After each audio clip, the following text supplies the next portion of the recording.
Manake Mungu kama sisi tunavyoamini wa Kristo alikuwa na nafsi tatu toka mwanzo, na mwanzo huu hatujui ni upi, haujulikani, maana Mungu hana mwanzo. Na tulisoma katika kitabu cha Kutoka sura ya 3 ile aya ya 14, tunaambiwa, tunasema hivi, sura ya kitabu cha Kutoka sura ya 3, tunaambiwa anaposema jina lake ni nani. Jina la Mungu lina kwa lugha ile asili ya Kiebrania inaitwa Yahweh. Jina lake Musa alipomwambia, sasa nikienda kwa ndugu zangu huko Misri wataniuliza ni nani amekutuma, jina lake nani?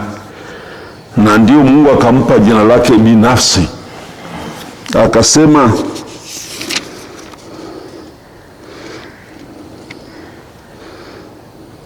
lakini wakiniuliza jina lake Mungu huyu jina lake ni nani, nitawajibu nini? Mungu akamwambia, mimi niko ambaye niko. Akaendelea kusema, ndivyo utakavyowaambia wana wa Israeli, mimi niko ndiye aliyenituma kwenu. Jina lake Mungu mimi niko. Neno hili Yahweh maana yake limetoka na neno linaloitwa kwa lugha ya Kiebrania Haya. Maana yake ndio asili ya jina hili Haya, maana yake anayeishi, aliye na uhai, Haya. Na kwa hiyo jina la Mungu anasema sasa analitumia katika tunaita ni finite form, manake kwa kulichambua, dadavua au sijui nini. Ni jina lake linatokana na neno Haya, lakini sasa liko katika hali ya verbal form, tunaita kiutendaji, ni verbal form. Sio akusema mimi ni kawaambia jina langu ni uhai, au hapana, hakusema hivyo. Amesema mimi nipo, manake Yehie, Yahweh Yehie, manake aliyeishi, anayeishi na atakayeishi. Manake Mungu sio passive, sio kitu ambacho kiko tu bila kuwa na uhai, kina uhai. Mungu ni uhai uliokuwepo, uliopo, unaoishiwa. Mungu anaishi, sio uhai tu kama kwa Kiswahili noun kwa Kiswahili nini tena? Nomino. Asante. Kama nomino tu, hapana. Ni is always and ever active. Aliyeishi, anayeishi na atakayeishi. In the verbal form, katika finite form, yani zamani aliishi, hapo awali aliishi, sasa anaishi na baadaye ataishi. Kwa hiyo kila wakati anaishi, tena active, sio passive. Kwa hiyo tunapouliza, huyu anapouliza swali hili, aliyezaliwa kwa Baba tangu milele yote, Yesu alizaliwa kabla nyakati hazijawepo. Kwa hiyo hatuwezi kudetermine sisi ni nini. Na ndio maana alizaliwa hapa, anasema alizaliwa milele yote. Mungu anaishi milele, wakati ule katika umilele wake amemzaa mwana. Yaani hakuna wakati ambapo Mungu alikuwa hana mwana. Kwa kuwa hatuwezi kumpa muda, nyakati, nyakati zimekuja na Mungu mwenyewe. Yeye ndiye ameleta nyakati, kuhesabu siku au mwaka au mwezi au nukta au saa, ni yeye ameanzisha. Ukisoma kitabu cha Mwanzo pale, ni yeye ameanzisha nyakati na muda. Kwa hiyo muda umekuwepo, Yeye alipoanza alipoumba ndio seasons and time ni ameweka. Alipoanza kuumba siku ya kwanza, siku ya pili, ni yeye ameanza kuita siku ya kwanza, siku ya pili, haikuwepo. Na kwa hiyo Mungu katika umilele wake alishakuwa na mwana. Mungu hayupo bila kuwa na nafsi tatu. There's no God without the three persons. Hakuna Mungu bila kuwa na nafsi tatu. There's no such a God. Kwetu sisi wa Kristo hakuna. Mungu hayupo bila kuwa na zile nafsi tatu. Sasa ukinilini alikuwa na nafsi tatu, kwa kuwa Mungu ni wa milele, ni tangu milele alikuwa na nafsi tatu. Na kwa hiyo tusimweke Mungu katika kiboksi cha muda wetu. Sisi tu wanadamu tumejengewa muda, ni yeye na yeye mwenyewe ndiye ameweka muda. Na kwa hiyo yeye yuko nje ya muda, is out of time, chronos, ni nje. Kwa hiyo yeye tangu milele alikuwa na mwana, lakini ile process sasa kwa ajili ya kichwa chetu ni kidogo na akili haiwezekani kutuelewe namna gani tangu hakuna. Mungu hana mwanzo, sio, na wala hana mwisho. Sasa ni lini alikuwa na mwana? Ni tangu, siwezi kusema, haiwezekani kueleza. Ndio maana tunasema tangu milele, from eternity kwa Kiingereza. From eternity God generated the Son. Sio kwamba alimzaa, kwa lugha yetu tunaweza kusema hivyo, lakini from himself he had another person. Alikuwa na nafsi ya pili aliyoita mwana, na alikuwa na nafsi ya tatu aliyoita Roho Takatifu, the Spirit. Kwa hiyo hizi tatu ndio zilifanya Mungu. Sasa Mungu anatuambia alikuweko milele yote. Ni lini alimzaa mwana? Hatujui, ni milele. Kwa hiyo ni level nyingine kabisa, ni ngazi nyingine ya kufikiri. Hakuna, huwezi kumwekea Mungu nyakati, yuko nje ya nyakati. Kwa hiyo hatuwezi kusema alianza, mwana alizaliwa tarehe 6. Hakuweko tarehe, tangu milele. Hakuna wakati Mungu hakuwa na mwana. Hakuna wakati ambapo Mungu hakuwa na Roho. Na ndio maana katika kitabu kile cha Mithali na kitabu cha Hekima anatuambia toka mwanzo alikuwa Mungu. Alipoanza kuumba, yeye alikuwa ni architect. Huyo mwana alikuwa ndio mhandisi. Maneno ya ajabu, ndio neno. Hakuna wakati Mungu hakuwa na neno. Kwa hiyo neno tangu asili ya Mungu hatuijui, na kwa hiyo hatuwezi kujua ni lini eti alimzaa mwana. Hapana, alikuwepo naye tangu milele. Na sasa siku ambapo tutaweza kuelewa milele ni nini, labda tukamuulie tutakapomuona. Na maswali mengi tunayajibu hivyo, kwa kuwa sisi ni viumbe, tusije tukajidai. Na ndio maana ukisikia neno hili, jina lake tu, kwa wale wenye imani kubwa, na mimi nimeona watu wa namna hiyo, sisemi ni mimi wala nini, lakini wapo, unaona, na akisikia tumetamka jina hilo, unaona anainama. Na ndio maana Wayahudi hawawezi kutamka jina la Mungu, haiwezekani. They will kill you if ukienda ukaseme Yehova, watakuua. They can't. Kwenye wao na masinagogi, kwenye sinagogi ukatamke Yahwe, haiwezekani. Ndio maana hilo jina linatisha, kwa kuwa hatupo katika uzio wa Mungu, hatupo. Sisi tumekuja wakati alipoamua aanze kuumba, na akatuumba sisi. Na kwa hiyo hatuwezi kujua alikuwepo wa mazingira yalikuweje, mazingira yake.